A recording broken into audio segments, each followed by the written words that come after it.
resulta novedoso en la encuesta es que, digamos novedoso en cierto modo, es que hecha una encuesta a nivel urbano y a nivel rural, y no solamente en las comunidades y en aquellos que podrían decir, estos son interesados, y van a responder, claro, que cómo no, que los conocimientos tradicionales. Acá no han entrevistado Pratec, ¿me explico? Entonces han entrevistado ese universo de población y han tomado el pulso respecto a esta pregunta sobre los conocimientos tradicionales. Y esto guarda, y esto es un análisis que no hemos hecho todavía y que queda para hacer un análisis posterior, con la encuesta nacional de hogares hechas el 2017 respecto a la autoidentificación, ¿no?, cultural que tiene la gente. Y ahí nos llamó muchísimo la atención que una tercera parte de la población se autoidentifica, inclusive siendo mayoritariamente en la ciudad. Digo yo, esto guarda coherencia porque otra vez les hacen la pregunta sobre la importancia, lo valioso de los conocimientos tradicionales, ¿sí? Y la gente responde en mayoría, los encuestados responde, un 69% responde que sí, ¿no? Un 69%, y hay otra cosa que realmente recuerdan ustedes, el Payayatiwi y el Iskayachay, ¿sí? Famoso, ¿no? Es decir, sí está bien, pues yo quiero los conocimientos modernos, quiero que mis hijos aprendan a leer y escribir, pero también quiero que se respete nuestra cultura. Fíjate, no se preguntó así, esto fue así, y sin embargo la respuesta respecto a esto es positiva y porque pueden coincidir o convivir o coexistir con los conocimientos modernos. Y esto nos abre, sí, un abanico cuando yo converso con la gente que está preparando hoy día a los futuros docentes en educación inicial. Si estamos incorporando el ISCA-IH y los dos saberes en las diferentes áreas, nomás, no quiero que me digan, sí, profesor, ya somos interculturales porque he contratado a un profesor a Wahoo. Oye, le vi las matemáticas y las ciencias sociales y los otros ambientes, se han interculturalizado. Esa es la gran pregunta que tenemos, ¿no? Entonces, acá hay una especie de llamada de atención también de cómo hacemos esta coexistencia o esta convivencia. Sobre esto, con los colegas de IB, hemos hablado en numerosas oportunidades. Si sumamos este 69 con este 22, obviamente que uno dice que hay una porción mayoritaria de la población que apuesta por la afirmación de los conocimientos tradicionales en el país. Ya podemos, si ustedes quieren entrar, que no es del caso de mayores detalles, pero hay un detalle, sí, que hay un no, dice, porque no son necesarios en el mundo moderno, hay un 4%, y es cierto, lo hemos escuchado en las propias comunidades. Profesor, no quiero ya que me hables así, ya no quiero que me hables en mi idioma, ¿para qué? Pues si en la ciudad lo único que vamos a necesitar son conocimientos modernos. ¿Te das cuenta? Está reflejado acá, y hay algunos dicen porque representa un atraso, y también hemos escuchado esto incluso en las propias comunidades hablar. Ahora, ¿quiénes dicen este 4 y este 2%? Esa es una llamada de atención que está en este breve ensayo, que ustedes lo pueden leer en sus ratos de insomnio, ¿no? Que tiene que ver con quiénes dicen esto, ¿no? Y en general, curioso para nosotros, es este segmento de la población que tiene primaria o no tiene instrucción, son los que ven como un atraso. Me llama la atención, porque la impresión sería que aquellos menos escolarizados valorizarían más el saber. Sin embargo, conforme te escolarizas, ves la importancia del saber nuestro. ¿Me explico? Entonces esto, como les digo, esto da material para conversar, ¿no? La otra cuestión, cuando se les pregunta ¿cuál de los conocimientos tradicionales consideras más relevante para fortalecer nuestra identidad cultural y abordar los desafíos actuales de nuestra sociedad?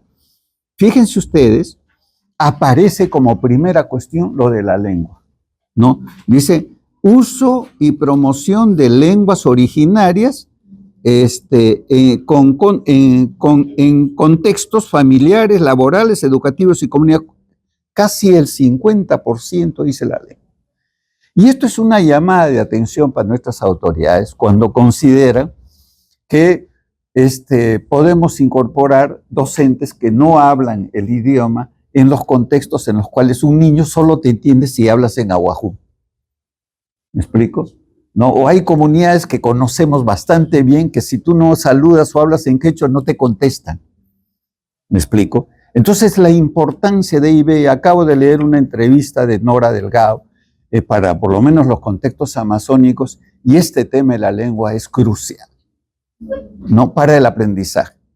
Entonces esta encuesta, creo yo, fortalece a aquellos que tomamos o toman decisiones políticas en decir por qué nos aferramos a que la lengua debe estar presente dentro de los contextos de la diversidad cultural que nosotros tenemos.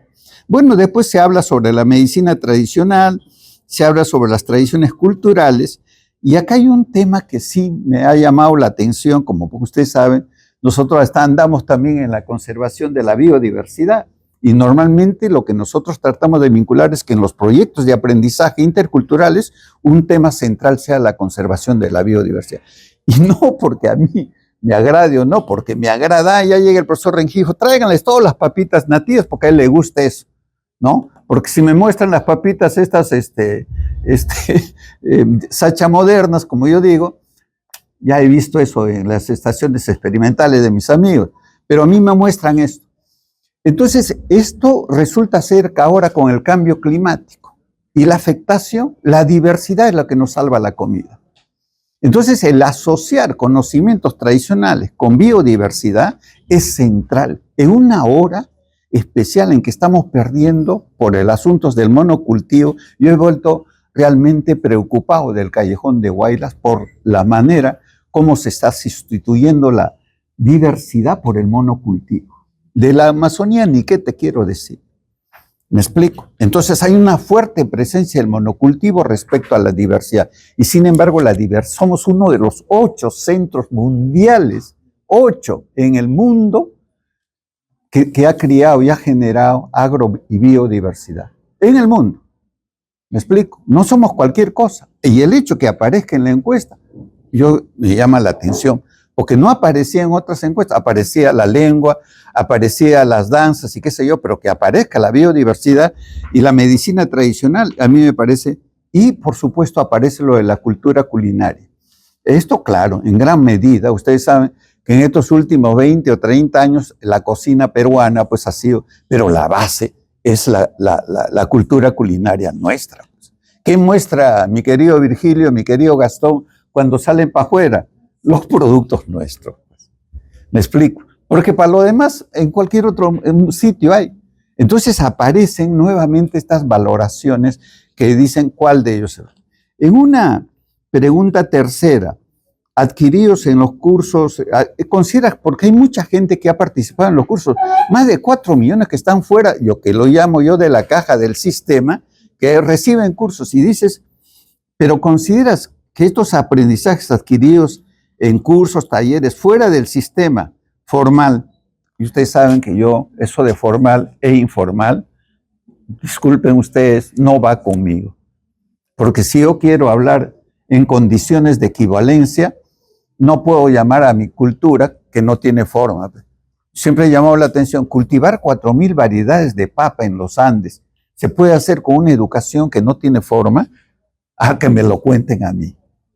¿Me explico? Que me lo cuenten a mí, para ver la sutileza, la finura de la transmisión intergeneracional de saberes para criar 4,000 variedades de papa en este país, ¿no? Y no hablo del camote, no hablo de la oca, no hablo de la quinoa y qué sé yo. Que me digan que no tiene forma, ahí yo me pongo un poquito complicado con mis amigos de la UNESCO, porque son los que al fin y al cabo marcan la línea. Después hay que conversar con todos nosotros, que no los creemos ese rollo. ¿Me explico? Pero hay que ir ahí con los caballeritos esos. Entonces dice, una cuestión que es muy importante, dice, debe ser reconocidos, ¿sí? O algunos dicen, no, solo algunos aprendizajes deben ser deben evaluarse caso por caso, o un 3% dice que no, y 8% que no. Aquí hay un tema que yo converso con comunitaria. ¿Deben de convalidarse los aprendizajes? Sí, pero yo cuando convalido el hook con el 1, no pues, ahí entramos en tema. Y la impresión que nosotros estamos discutiendo acá es que cada cultura educativa debe evaluarse en su propio contexto biocultural. Es allí donde tiene sentido el desarrollo de competencias. Esto no quiere decir que el niño y la niña no aprenda, por supuesto, la diversidad de aprendizajes, ¿ya? Pero este reconocimiento, hay una discusión. Si yo hago la convalidación en términos de las competencias y capacidades que el sistema me exige, ahí voy a tener dificultades, ¿ya? Entonces, ¿esto qué nos lleva? Y esto ha sido una discusión en el Consejo Nacional de Educación hace 2, 3 años. O reconocemos trayectorias educativas diversas, ¿no? O vamos a tener siempre un solo parámetro para medir la diversidad. Y la diversidad quiere diversidad de modos de entender la educación, ¿ya? No nos podemos, y además acá en la DGIBIR estamos como cooptados por mis amigos de EBR. No, yo converso con ellos, no tengo ningún problema, ¿me explico? Pero no, yo creo que acá estamos en una de, quién sabe, de las direcciones más complejas de este bendito ministerio, que es la atención a la diversidad. ¿Me explico? Esto es un desafío también para el país. Para el país. ¿Me explico? Todavía no estoy en el plan de decir, ustedes también hagan interculturalidad, pero nosotros tenemos que ir resolviendo estos desafíos. Entonces aquí hay un tema que podría ser materia de continuar la conversación sobre este tema de la convalidación y la certificación de aprendizajes. ¿Cómo lo vamos a hacer? Yo no niego que, claro, como les he dicho, si alguien quiere certificarse acá, obviamente hay modos de certificar y convalidar aprendizaje, pero hemos tenido tensiones y dificultades en los pocos ejemplos que hemos tenido con los quechuas en Andahuaylillas y en otros lugares también. Tensiones y dificultades. Y no es que por fin me pasen, porque soy fulano de tal, no. Me van a pasar porque yo sé, pero aspectos de mi propia cultura. También puedo aprender el otro, pero conversemos bien cómo es. No me hagas traducción porque ese es bilingüismo monocultural. La otra pregunta que me gustaría, que es bien bacán, ¿cuáles son las siguientes acciones que ustedes consideran fundamentales para garantizar la continuidad de lo nuestro? Y ahí la primera pregunta es transmisión intergeneracional. Que el abuelo dé la mano al niño. ¿Me explico? Esto, la transmisión intergeneracional de salud. ¿Ya? Entonces, esto es un tema central para comunitaria. ¿No? ¿Me explico? Esto es un central para comunitaria. ¿No? Propiciar, porque fíjense, acá está la base. Yo no puedo ser E y B, sino cada vez menos voy a hacer fortalecimiento y más revitalización. ¿Por qué? Porque crecientes número de comunidades están perdiendo su lengua y su propia identidad. Entonces, en vez de tener fortalecimiento, voy a tener revitalización en un porcentaje muy importante. Entonces, la base para E y B es que haya un fortalecimiento de la educación comunitaria, lo que nosotros denominamos la cultura educativa de la comunidad, dentro de sus propias epistemologías y pedagogías. Sobre eso podemos conversar en otra circunstancia y en otro momento. ¿Qué estamos hablando cuando hablamos lo que ya en América Latina se empieza a llamar en diferentes contextos pedagogías de la tierra? ¿No? Por lo menos en México y en Colombia, las discusiones sobre las pedagogías de la tierra están a punto. ¿Ya? Y entonces ahí estamos conversando con los amigos, tanto de México como de Colombia y también un poco, hay veces en cuando, Ecuador y Bolivia, sobre cuáles son las implicancias epistémicas de estas culturas de la tierra. Y gracias, muy amable. Y estos debates, ¿ya? Se están dando a nivel internacional. Y tengo la impresión que en el país necesitamos un mayor desarrollo conceptual y teórico sobre este tema de las pedagogías de la tierra. Y les voy a decir por un asunto metodológico, por un asunto que tiene que ver con las competencias que ahorita tenemos que lograr. Miren ustedes, yo no sé cómo hacen los niños, finalmente cuentan en su casa, ya, uno como pareja, pero llegan al mercado y son capaces de vender su propia producción en términos del uno de la tribu europea. Vamos a publicar dentro de un mes un texto sobre las matemáticas interculturales. Yo no soy matemático, pero Pepe, me he tenido que entrar, porque cuando yo escucho que una casera, cuando le pido una cosa, me habla en términos de su propia matemática, yo digo, acá tenemos otra y necesitamos otros criterios. Pero miren, igual como esto, ustedes saben que he escrito hasta sobre educación física, pasando por el lenguaje y todo, porque hay que comprender nuestra diversidad. No es cuestión de hacer traslados, no, hay que comprender nuestra diversidad. Y eso es una cosa que la tenemos que hacer en Ayllu, en colectivo. Todos nosotros lo tenemos que hacer. ¿Me explico? Entonces este es un tema, el diálogo intergeneracional. Y lógico, políticas públicas. Y acá políticas tenemos, normas tenemos. Pero a cada rato nuestras normas tambalean. ¿Me explico? Porque hay una presión externa del poder para modificar la norma. Cuando revisamos normas en el país sobre educación intercultural, las hay. El tema es cumplirlas. Y el tema es llevarla a cabo y hacer frente a un proceso. Ahí y estamos en el globo, estamos en un proceso de globalización. Hay una tendencia a la homogenización mundial, ¿ya? Y la tendencia es a la diversidad, que estamos casi arrinconados, digo estamos, porque somos parte de este proceso, frente a este proceso de globalización que tiende hacia la monocultura.